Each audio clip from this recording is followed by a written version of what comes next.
आम्हा दोघा बहिणींमध्ये यायची काय गरज आहे? काय गरज आहे नाक खुपसायची? हा, एक तर स्वतः दिवसभर गावरून डारून आलीये, रात्रीचं जेवण पण आम्हाला करायला लागलं. आम्ही काय मोलकरी नाही तुझे?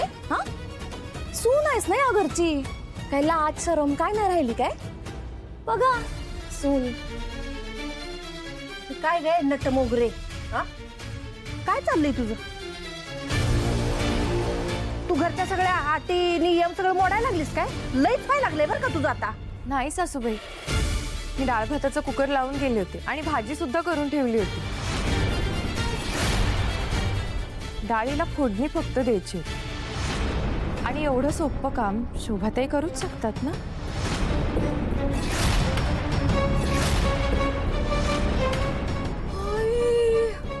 आता तू सांगणार आम्हाला काय करायचं काय नाही?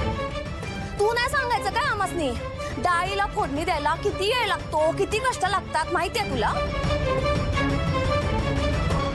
आणि ती डाळीची फोडणी पटकन आमच्या अंगावर उडली आणि आम्हासनी काय झालं मग? मग काय करणार आहे? बोल की. बघा आम्हासनी सांगतायत.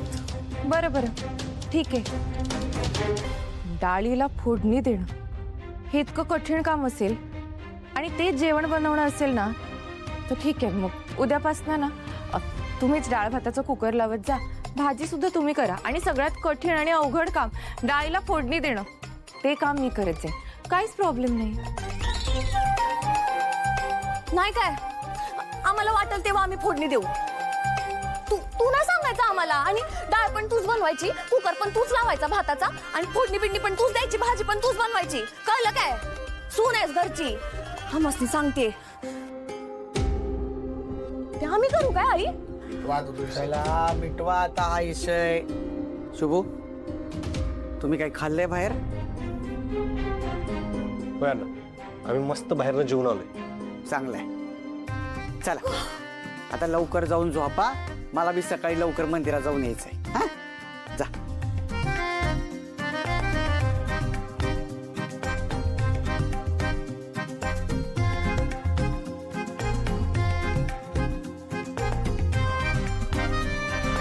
बाई बाई बाई, आता काय गोलू गोलू बोलायला गेलं ते दोघं बाहेर?